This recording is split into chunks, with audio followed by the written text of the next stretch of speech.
Welcome to Adjusted Reality, a podcast series trusted by the adjusted and brought to you by the Foundation for Chiropractic Progress, where we learn from athletes, celebrities, influencers, and healthcare professionals about how to optimize health in a fun, relatable way. Join me, Dr. Sherry McAllister, as I speak with Dr. John Neustadt, the founder and president of Nutritional Biochemistry Incorporated, about his latest book, Fracture Proof Your Bones, a comprehensive guide to osteoporosis. Dr. Neustadt earned his naturopathic medical degree from Bastyr University, where he was awarded the Founders Award for academic and clinical excellence. Dr. Neustadt has published more than 100 medical articles, written 4 health and wellness books, and is now a #1 Amazon bestselling author in the field of osteoporosis. His most recent book is Fracture Proof Your Bones, a comprehensive guide to osteoporosis. And Dr. Neustadt was also an editor of the textbook Laboratory Evaluations for Integrative and Functional Medicine, which was used across the United States to train and educate physicians on using functional medicine with their patients. I would like to have a very warm welcome, Dr. Neustadt, to Adjusted Reality. Thank you. I'm excited to share what I've learned and help your listeners. We have so much to cover that I'm going to jump right in. And let me tell you this, audience, I want to brag a little bit about the quality of experts we're able to capture here. But Dr. Neustadt is, oftentimes you think, well, there's a lot of pseudo experts out this. Oh, no. Let me tell you this. He spent nearly 2 decades as a clinician, researcher, and writer, and entrepreneur.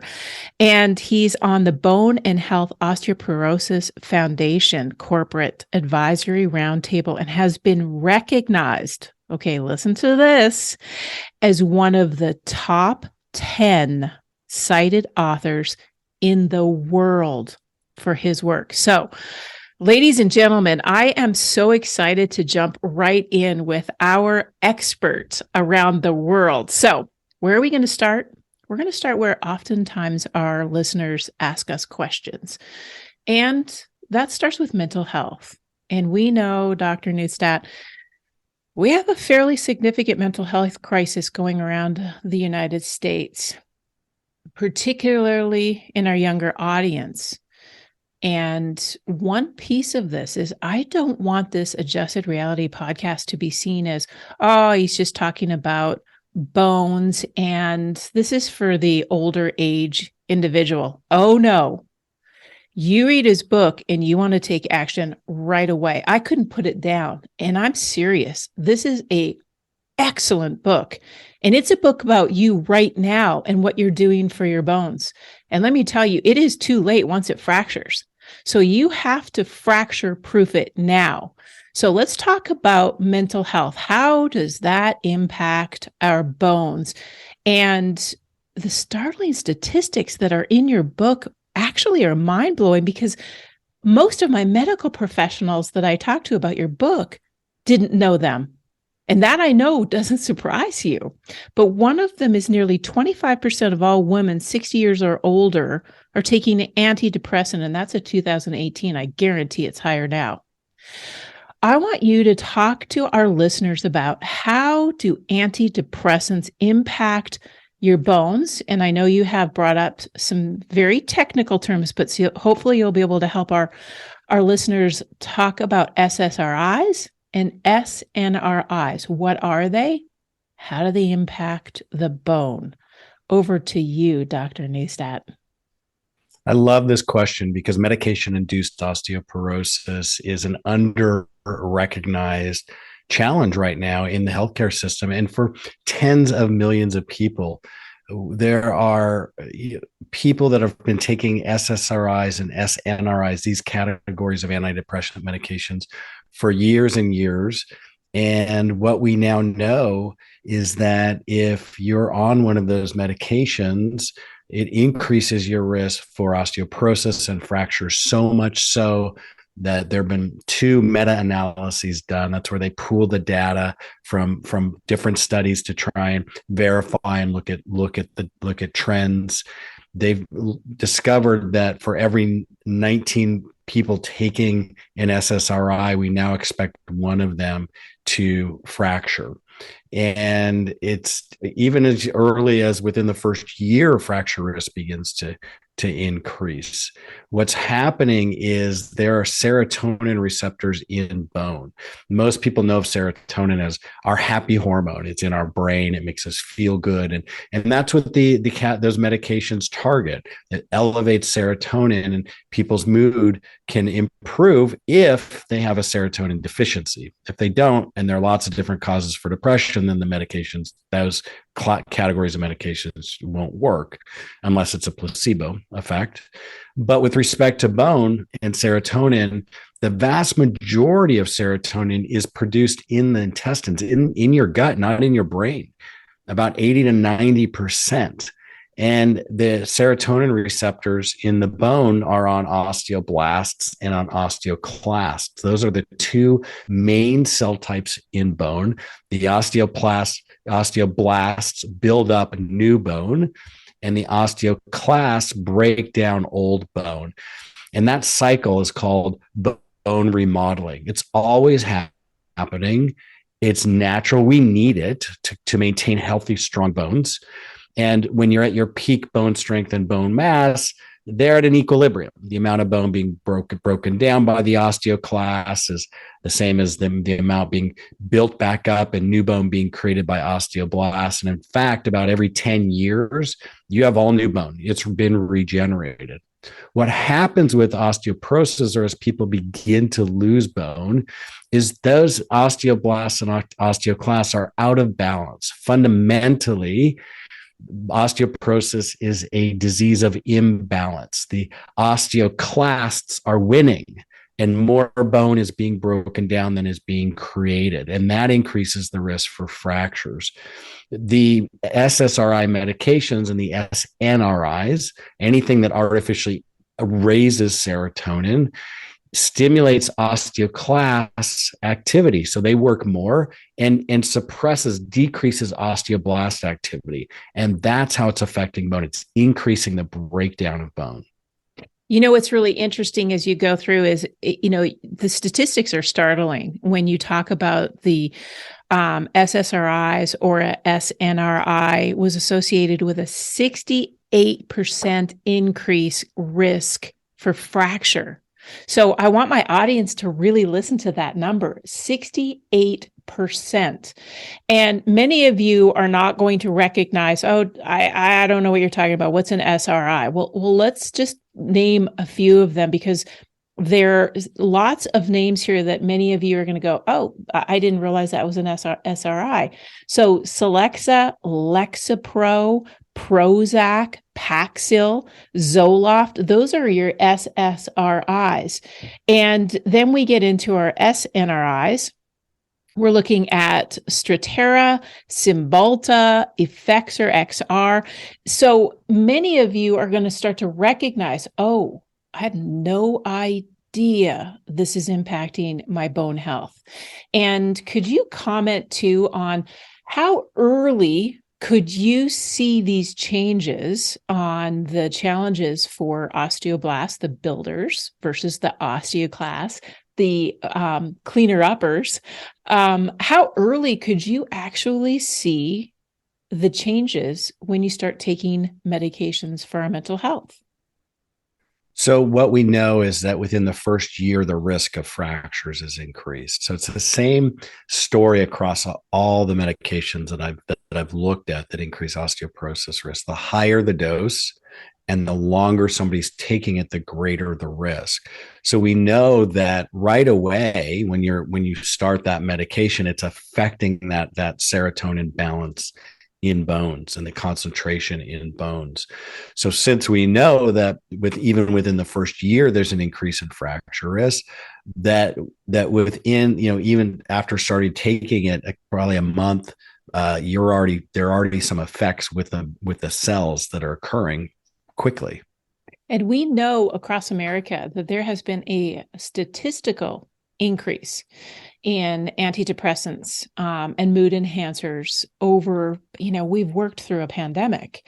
So I would like our audience to reflect on what he's really saying is that it's in the first year. So would that be something that potentially we need to be aware of, even if it's an adolescent, as an example? Absolutely. There are no studies on adolescents, but there's no reason to think that would affect children any differently. And one of the biggest challenges is that it's a blind spot for conventional physicians and conventional healthcare providers. Most healthcare providers are not aware that those medications damage bone. And there are other medications also they're not really aware of or are not following the proper screening guidelines in order to make sure their patients are safe. So it's up to all of us as integrative clinicians, chiropractors, NDs, people working directly with patients to know this information and screen and help our patients learn. But also my book, hopefully, will move the needle a bit on this to raise awareness as well. But with adolescents, there doesn't seem to be, or there's no reason to think physiologically there would be any difference, except for what's interesting is our peak bone mass occurs between the age of about 20 to, in our 20s. And so if you're talking about a teenager, and there are a lot of teenagers now on these medications, is it going to be decreasing their peak bone density or their peak bone mass because they're inhibiting that? And we just don't know. There are no studies showing that. It's just unknown at this point. But we do have enough knowledge to understand that those medications are damaging to bone, and especially in adolescents, but adults as well. I'm just an advocate of doing everything we can from an integrative perspective to avoid and prevent those problems from happening in the first place. Well, you read my mind because you kind of knew where I was going to go on the next question. So I wanted this podcast to be about the consumer and the healthcare providers, because we know many of you listen, and I thank you so much for giving me comments all the time. They're very appreciated. But the one big piece of this is screening. And when you go into a doctor's office as a patient, you have to be sure to share with them the medications, because many of you aren't even going to think about, well, what does the chiropractor need to know about my antidepressant? Well, now you know. Now you know why, is because there's challenges and there's opportunity. And for those healthcare providers out there, our medical practitioners, our nurse practitioners, they actually are the ones that need to do the digging in, because medications do come with the benefits and the risks. And I'd love for you to kind of talk to me a little bit more about certain medications that, outside of our mental health SSRIs and SNRIs, what are some other medications that many patients are taking that they need to discuss with their healthcare providers? And for our medical doctors out there, are you asking the questions? And once you ask, what are you going to do about it? So Dr. Neustadt, let's start with the consumer, and then let's move to our healthcare practitioners. What should they do once they know there's a medication that could impact their bone?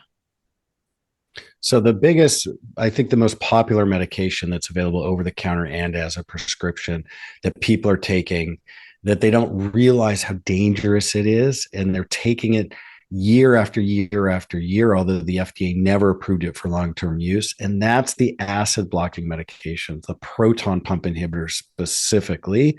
There's another category of medications that block histamine. They're called histamine 2 receptor antagonists is the technical word. Those seem to be safer, but still there is increased fracture risk. What we know with those proton pump inhibitors is that the FDA released a statement in 2010 warning about the increase in fracture risk, that they're aware of the data. And yet now those medications are available over the counter, and people are taking them without prescriptions. Even doctors who are prescribing them are prescribing them for long-term use. 50% of those prescriptions are for one indication, and that's acid reflux, which I'm sure you know chiropractors are well aware of, that some dietary changes often can get rid of acid reflux. It could be that simple. So with the proton pump inhibitors, the research shows that after taking them for 4 years, there's up to a 60% increased risk in hip fracture. And hip fracture risk is the most dangerous thing about osteoporosis, breaking a hip. If you fracture a hip with osteoporosis, there's up to a 36% chance that you're going to be dead within a year. Hold on a second. Hold on. I want to stop you right there, because you just dropped one of the biggest, most important pieces that I think our entire audience needs to know. If you have gut health issues, or you are suffering right now with GERD, as an example, he just told you something that you can't shut your eyes and your ears off on, because he just said that the hip fracture is real. Can you repeat those two stats again? Number one, how often it happens, and number two, what happens? What's the percentage once you fracture your hip that the potential mortality risk goes up? So after 4 years of taking the proton pump inhibitors, there's about a 40 to 60% increased risk in hip fractures. Wow. If you do fracture a hip with osteoporosis, there's up to a 36% chance that you're going to be dead. And if you survive that, half of those people never regain their full level of pre-fracture mobility and their pain-free lifestyle that they used to love and enjoy.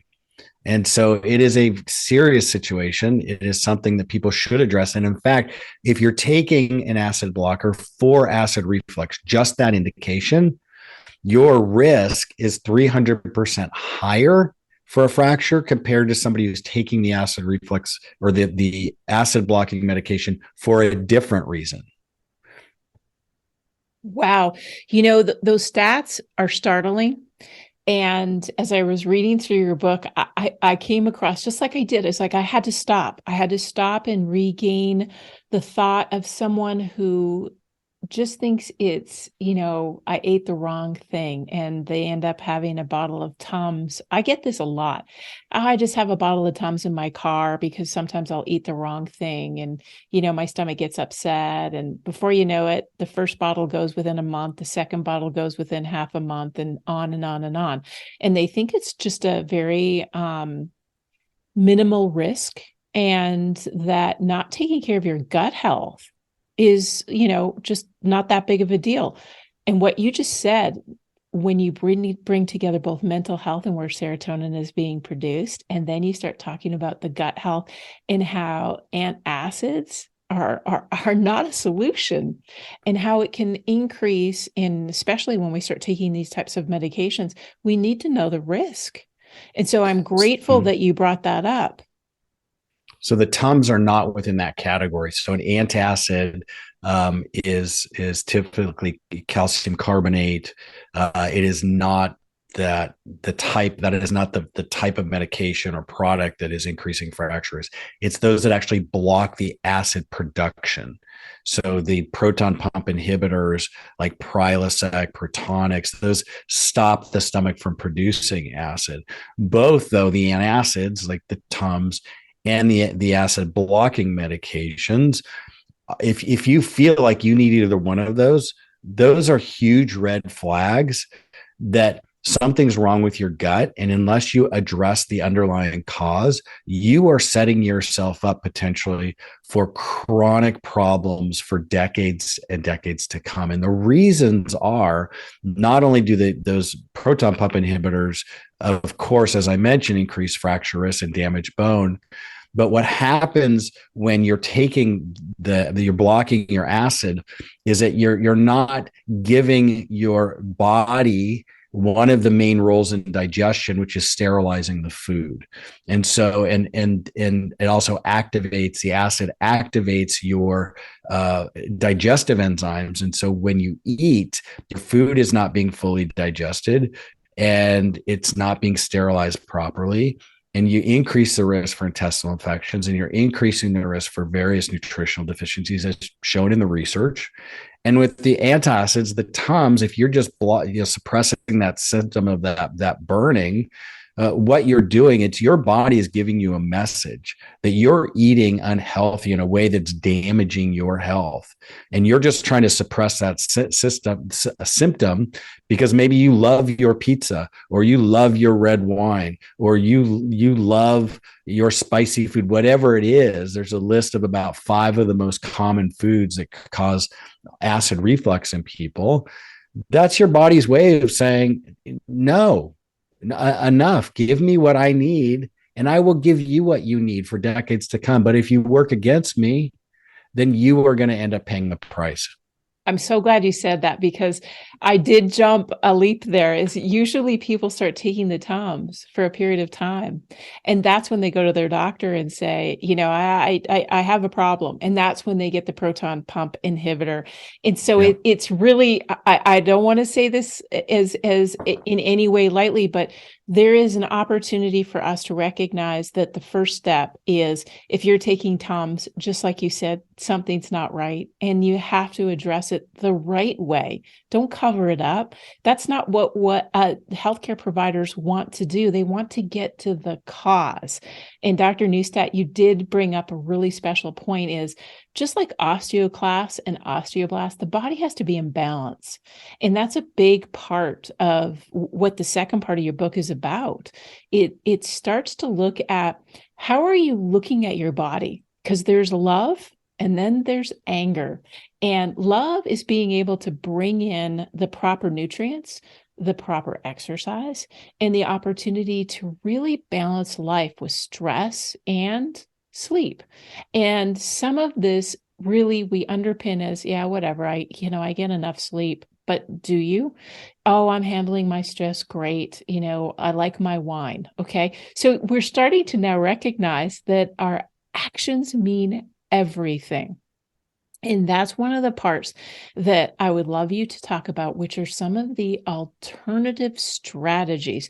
And one part in particular, which I personally love, because I love to run. And I think if you can run 5 miles, then 50 miles is even better, right? So there's a piece in this that is all about moderation. And you did talk about the 10,000 step myth. Can you share, this is an alternative, ladies and gentlemen, to trying to get your health back on track. It's the balancing act on how important exercise is. And one of the quotes in your book that I absolutely love, moderate physical activity is associated with decreasing hip fractures, we just talked about that, by 45%. That's better than bisphosphonates. So talk to us about exercise. I love this topic because I think often people get overwhelmed by the thought of having to exercise. They think they've got to go to a gym and pump iron, and it's just like, oh, I don't want to do that, or they feel stuck because they feel like they have to do something. And that's not really the case. You don't have to do anything, but what you should do is what lights you up and what is exciting for you. If that's gardening, that's fantastic. Even simply walking is important. The 10,000 steps rule in quotes, has always been interesting to me, because for years I'd hear that, and my general personality is, when somebody says something to me, I ask for the study. Just that's been studied. What I found out a couple of years ago as I was researching the book was that, actually, no, there are no studies on that. That suggestion and recommendation to walk 10,000 steps a day was invented by a Japanese watch company that was trying to sell a watch. There was no science, there was no medicine behind it at all. What researchers then did is they started to study this. How many steps a day on average should people take to get health benefits? And what they discovered was that if you walk an average of 7,000 to 7,500 steps a day, It's associated with a 50 to 70% reduction in all cause mortality. That's death from any cause, including heart disease, cancer, diabetes, and yes, osteoporosis. And so just getting out and walking is important. 95% of fractures occur because somebody falls. So anything that we can do to increase somebody's strength and balance is naturally going to reduce the risk of fractures. And yes, that could mean going to a gym, but it could mean gentle yoga. You have to be careful if you have osteoporosis because some yoga poses like the pigeon pose may not be safe for you to do. It could increase your risk for fracture because you're putting additional stress on the pelvis and on the femoral neck, that bone of the femur, your leg bone. But there are lots of options that people can do. Pilates. There are apps that people could do at home. Gardening, I already mentioned. Lots of things that you can do. You just want to go do something. When I said at the beginning, you don't have to do anything. Well, that's because I want people to understand that this is a choice. No, you don't have to do anything. But if you don't do something, there are likely going to be negative consequences. But if you do start exercising, or if you're not, or improve your exercising if you already are, the research is clear. Not only does it help your bones, but it improves your mood. It can improve your sex life. It improves your memory and energy. You just feel better. And so I really encourage everybody to move their bodies because, as you know, as a chiropractors are experts in alignment of joints and how the body moves, gait. And in fact, gait and mobility is the number one predictor of a fracture. How well somebody moves. Are they able to get up from a seated position unassisted and walk across the room? Are they steady on their feet? And chiropractors you all are experts at evaluating that and understanding the body mechanics and how to improve it. And exercise as well, I believe chiropractic is one important piece of that. I'm glad you said that. And, there's one thing that oftentimes chiropractors will hear, and I'm giving you a backstage pass, audience, because he said it. And so I'm going to share it. I often get on an airplane and I'm sitting there and I'm reading a chiropractic piece, or I'm writing a chiropractic piece, and someone will say, "Oh, are you a chiropractor?" And I will say, "Yes, I am." "Oh, I love my chiropractor." And you know what? Just before we got started, Dr. Neustadt said to me, "I love my chiropractor." So, it's true. audience, I love my chiropractor. I have to tell you that experts around the world, like Dr. Neustadt, who's so involved in bone health, understand one piece, and that is you have to act. And your adjusted reality is, if you don't, you suffer the consequences. And as we move through this, and he has mentioned, being active in whatever you do, you might have to start out really gently and be able to do what you can do. And then perhaps you can bring a comrade. Maybe there's a friend that you'd like to walk with. Maybe it's only 5 minutes that you can do. That's okay.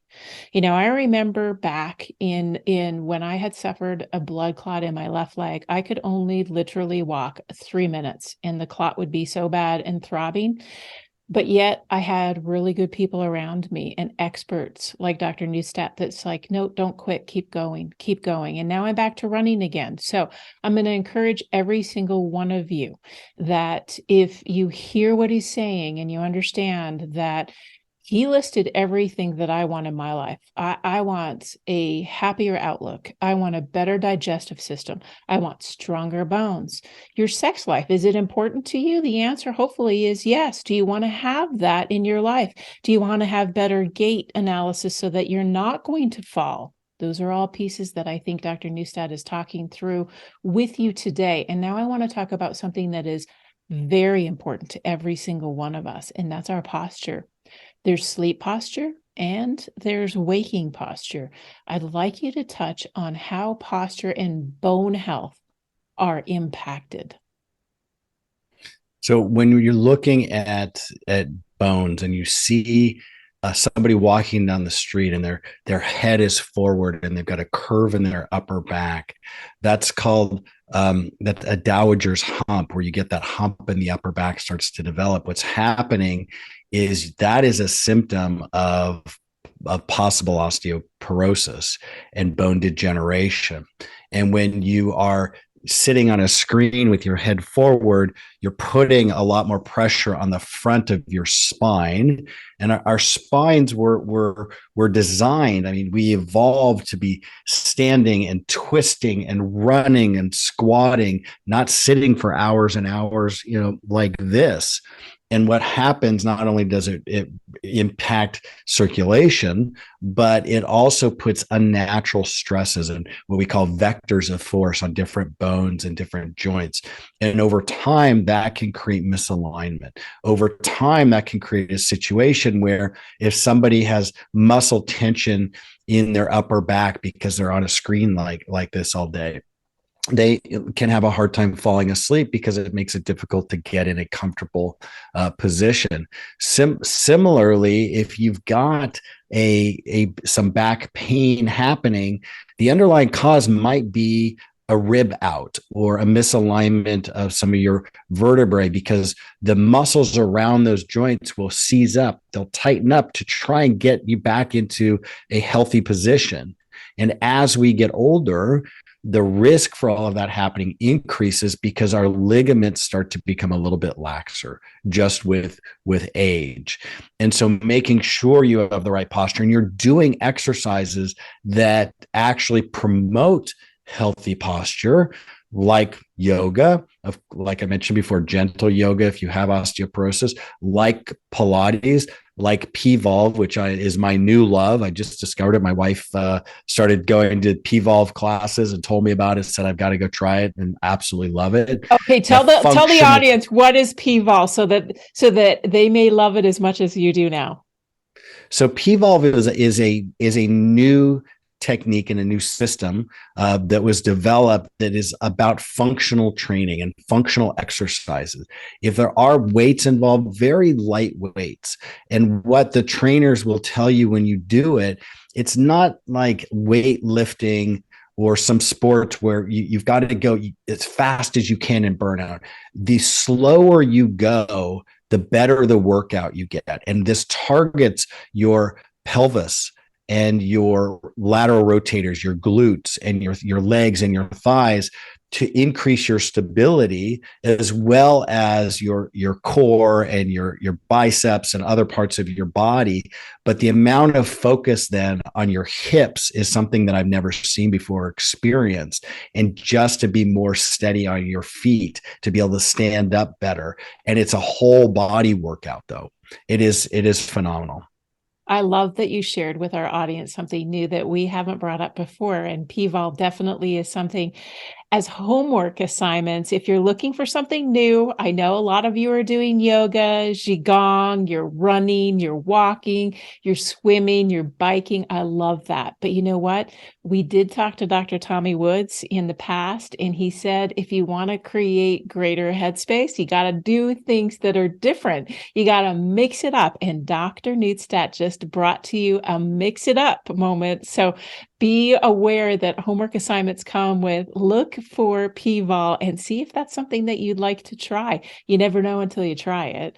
Now, let's go back to prevention, because this is the critical moment where we look at, from any age, how do we fracture proof our bones at any age? And one of the pieces, along with exercise, the stretching and the mobility that we are very, very attuned to, is sleep and getting a good night's sleep. And now I have talked to this audience about sleep, but I know you come at it with a very different perspective. So share more about sleep. Well, not getting enough sleep, consistently not getting enough sleep, is associated with increased blood pressure risk, diabetes risk, heart disease risk, early death, and, not surprising, osteoporosis. There's an increased rate of bone loss. You lose bone faster, and you need to be getting about 7 hours of sleep on average, consistently, to do that. what the research shows is that one of the reasons people aren't getting that much sleep is because they're staying awake on the weekends. So Fitbit did an amazing study. They had billions of data points from their users that track their sleep, and they discovered that the most consistent predictor of healthy sleep was people going to bed at about the same time every night. What happens usually, you're on a schedule during the weekdays. Friday comes around, people go out. Saturday, people go out, they stay up late. Sunday, they go to bed back try to go to bed back at their usual time. And what happened is their body has thought that they've actually traveled to another time zone. And it's what Fitbit termed social jet lag. And that then messes with your circadian rhythm and makes it challenging to keep consistently good sleep. The other thing that we know now interferes with sleep are iPhones and iPads, those small screens, those computers that we all carry around with us now everywhere. And the research shows that it doesn't just affect the amount of sleep. They did a study where they had people read on an e-reader before bed. And what they found is it delayed their ability to fall asleep by about 10 minutes. And when I read that, I thought, well, that's not really a big deal. It's 10 minutes.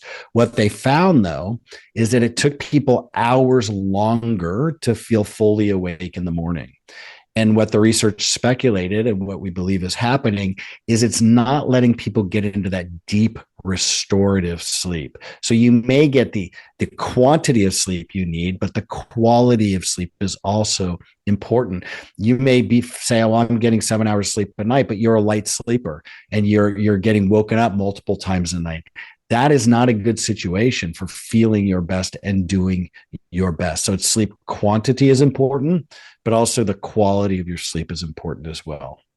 I really think it's refreshing to have someone come at sleep with a different angle. And you definitely brought it to us is you want to fracture proof your brain and you want to be bright and happy when you wake up, because so many times you think, why do I feel so awful? I'll tell you this.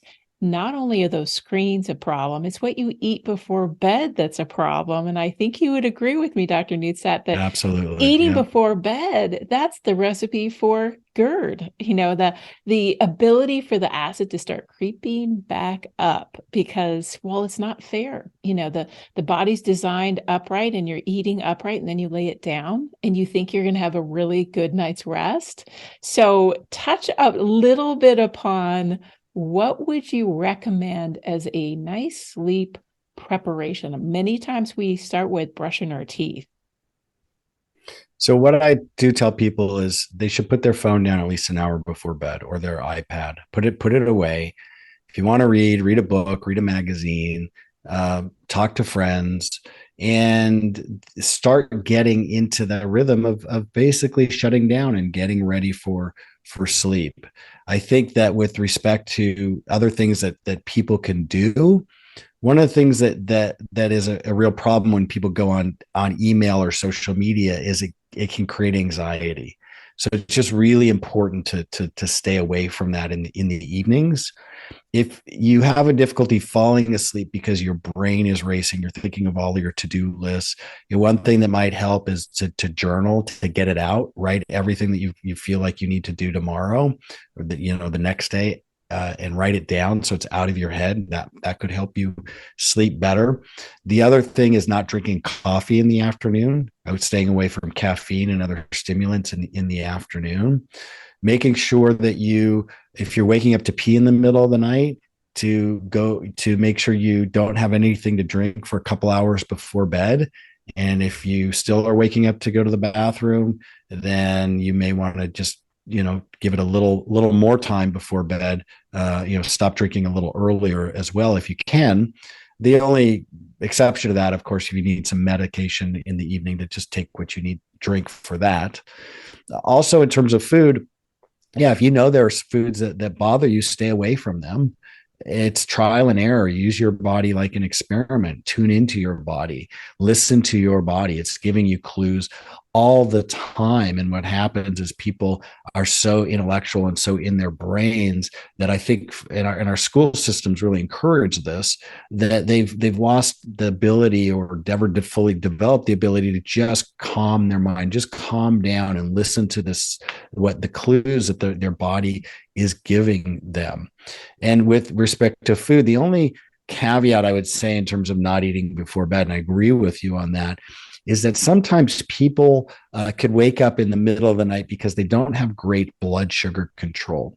If your blood sugar drops in the night, your body is going to secrete, your adrenal glands are going to release cortisol and epinephrine, and that will release stored sugar. So we have sugars that our body stores as glycogen, and those hormones release that stored sugar so your body can use it, but it also wakes you up.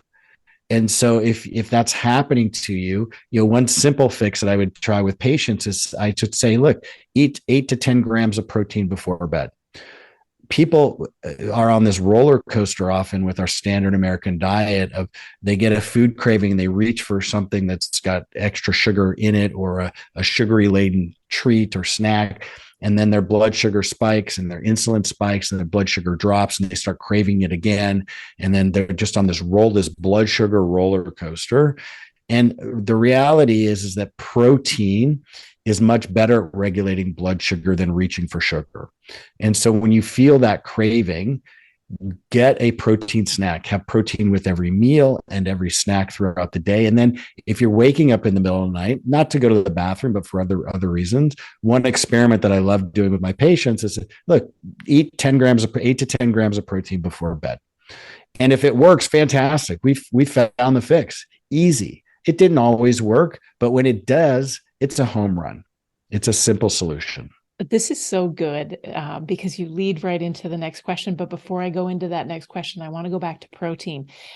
And protein gets all sorts of bad raps here and not so much here. And let's talk about that, because oftentimes those that are vegan do not get the protein that they need. And I talk through many different lectures with people that range from super high protein to, I don't really even like protein. So, and we're not just talking about animal protein. We're talking about just, if you could give our audience kind of the rundown on potentially some effective proteins and what happens when you don't have enough protein in your body to your bones. So our bones have over 180 to 200 different proteins in them. The bones, actually, the protein in bones, and specifically one protein in particular, the collagen, is what gives bone its ultimate strength. We talked about bone density earlier, and people are familiar with probably the term bone density. And when you have a bone density test, which is what we do to screen patients for osteoporosis, is what we do, what we order when we're looking to diagnose somebody and see if they have osteoporosis. Well, that only measures the mineral component of bone. There's a whole nother part of bone. Bone is a tissue. All tissues in our body are made up of many different things. If our bones were just minerals alone, they'd be brittle like a column of chalk. It's the collagen, that extracellular matrix, and the proteins in bone that give bone its ultimate strength. In fact, you can take a chicken bone, you can soak it in vinegar. I've done this. And you remove all of the minerals from that. When you remove all the minerals, what's left is the collagen, the protein in bone. And you can twist it, you can bend it, you can smash it against the table. It won't break. The tensile strength of collagen is stronger than steel. And so that's why a bone density test, while important, only predicts 44% of women who will break a bone and only 21% of men, because it's only measuring one small piece of this bone puzzle. The other component is proteins, and people aren't getting enough protein in their diet, despite the keto craze, the high protein craze. What I find repeatedly when I do diet recalls with patients, they're not consuming enough protein. And the USRDA, that's the minimum amount of protein recommended by the US government to prevent a deficiency, is not enough protein as we get older to maintain bone mass and strength. And so what I recommend people do in my book, and I walk them through how to make sure they're getting enough protein, is you should be getting about at least 1.3 grams per kilogram, 1.3 grams of protein per kilogram body weight per day. And I know we don't deal in kilograms here in the US, but you just take your body weight, you divide it by 2.2, and you multiply it by 1.3. My minimum requirement a day is about 95 grams of protein. I like the concept of using dietary supplements exactly like the US FDA defines them and intends them to be used, and that is as a supplement to a healthy diet. Diet should always be first. And if you can get enough protein in your diet, fantastic, that's phenomenal. But if you need to supplement, then you can. What the research shows in terms of the healthiest dietary pattern for bone is that vegans and vegetarians are at a higher risk for osteoporosis. But not all of the studies showed that. And so researchers are speculating that it may be that in the studies that didn't show an increased risk, that perhaps those vegans and vegetarians were getting enough protein. That seems to perhaps be the only difference, although we don't know that for certain. What we do know is that the Mediterranean dietary pattern is associated with a 20% reduction in osteoporosis risk. That is essentially a plant-forward diet, lots of whole fruits and vegetables, whole grains, lean proteins, legumes, chicken, fish, not a lot of red meat. Nope, not a very little processed food as well. It's essentially the opposite of the standard American diet. And so it's about not necessarily one nutrient, and getting enough protein, making sure you're getting enough protein is important. But it's like everything else when it comes to chronic disease. It's the overall pattern. It's not, do you go off the wagon one day? Do you have a treat and indulge? And I think that's fine to do. It's the overall pattern, your day-to-day habits, which determine your future health. Well said. And, as I was engaging in all the thoughts that come up with protein, is what are the audience going to ask? And I bet you dimes to dollars, there's many of you out there saying, what's a good hygiene opportunity for me in sleep preparation? So could you give our audience on the protein list, what would be some recommended just a couple hours before bed to make sure that they've got that protein? What would you recommend to them as maybe something they have on hand to help get into that enough protein before bed? Sure. So quarter cup of almonds, a serving of, a little bit of chicken, an egg has about, 6 to 8 grams of protein. There are lots of options, and you can pull up, or you can Google, protein sources, best protein sources, see what there is there. What you want to avoid are things that have added sugar in them. Right. You just really want the protein. You want it from a whole food, ideally.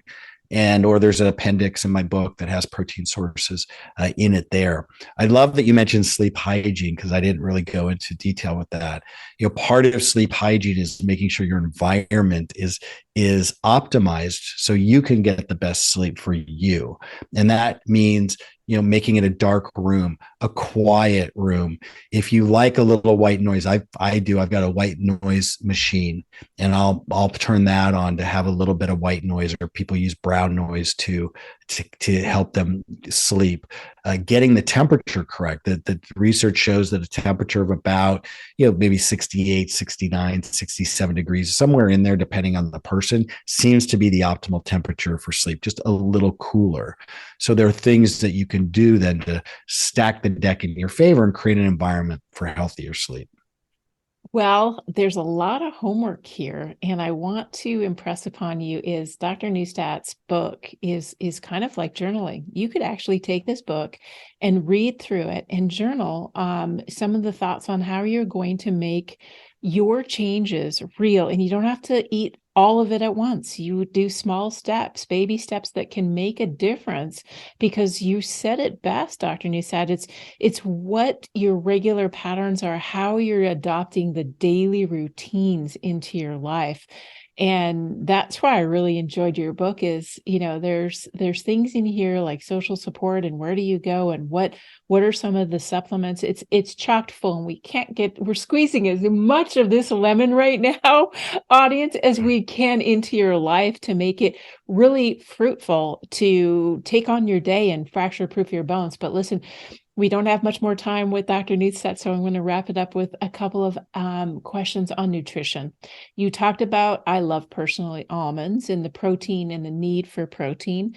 Could you give our listeners, I know the book is chocked full and I do recommend it, Fracture Proof Your Bones, but let's talk just a bit about the vital role in maintaining strong bones in the Mediterranean diet. Why is it such an important factor?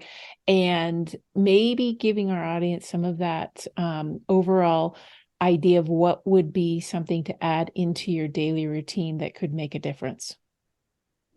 I love this question because it allows me to talk about not just bones, but our entire body and our entire health. If you're setting the table for excellent health, you're going to set that table with a variety of fruits and vegetables, with a variety of protein sources, with diversity in your diet, because all of those foods provide the raw materials for our biochemistry to work. Our biochemistry, people get PhDs in biochemistry. It's incredibly complicated, but it's really not complicated. Biochemistry, very simply, is how the body uses vitamins, minerals, fats, and proteins to do its job, and how things like nutritional deficiencies, environmental toxins, infections, and stress can interfere with proper biochemical functioning and create symptoms and disease. The food, that beautiful smorgasbord of food, and and a healthy meal, in a healthy refrigerator, and a healthy cupboard, those are the raw materials for your long-term health, to provide the vitamins, minerals, nutrients, and other plant antioxidants that your body needs to thrive. There's research showing that consuming enough magnesium from food is associated with reduced osteoporosis risk. There's research showing that eating that Mediterranean dietary pattern, that diverse food pattern, will decrease people's risk for osteoporosis, because our body and our bones and your bones need all of those nutrients to function. Now, I want to be clear, because you mentioned supplements and I'm talking about magnesium. Just because a supplement, a nutrient is in a food, doesn't mean that it's been shown to be effective as a nutrient in a dietary supplement. And that's an important distinction. So start with food, and then look for nutrients within products, dietary supplement products, that have clinical trials on them showing not just that they improve bone density, because a bone density test only reduces fractures by 44%.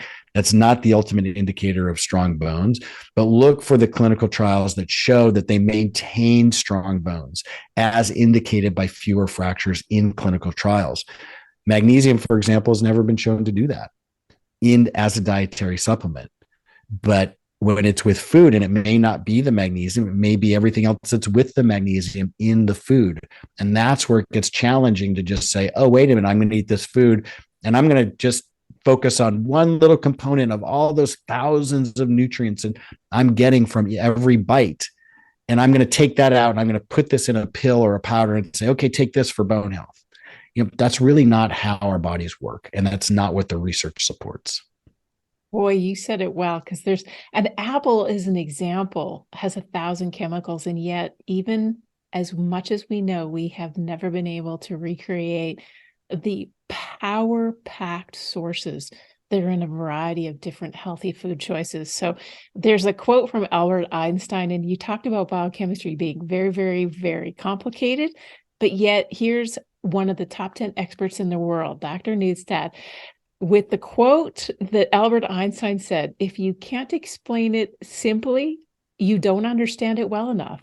And that's why we have experts like Dr. Neustadt with us today, is because he broke it down simple. And I can tell you, it can get extremely complicated. But his book is Fracture Proof Your Bones, a comprehensive guide to osteoporosis. But I will tell you this is a pickup now. This is for everyone. This is not for grandma and grandpa. This is for you listening right now, because if you wait, it's too late. And I want you to get the copy. And Dr. Neustadt, if you would kindly share, where can they learn more from you? Because clearly you're a plethora of so much good information. You're the essence of living it, breathing it, researching it, and then practicing it. So where can they learn more from you? They can go to my website, nbihealth.com, nbihealth.com. Tons of free resources on there too. Blogs, articles that people can read and learn. My products are on there as well. The book is on there, but also they can connect with me on social media there through the website. Fantastic. Well, we are extraordinarily grateful that you have come into Adjusted Reality. You have opened up our eyes. You have shared with us what it takes. But there's a very important aspect to this, and that is it takes action. And I think there is no better time than now to take care of your bones. And having an expert like Dr. Neustadt come and share what it takes, why it's important, and how it impacts your entire life is critical. So I want to thank you very much, Dr. Neustadt, for spending some time with us, going through Fracture Proofing Your Bones book, and so much great information to take on in our daily lives. Thank you. Well, there you have it. Another fantastic guest that really brought forward some of the important things about our health that we may never have thought about before.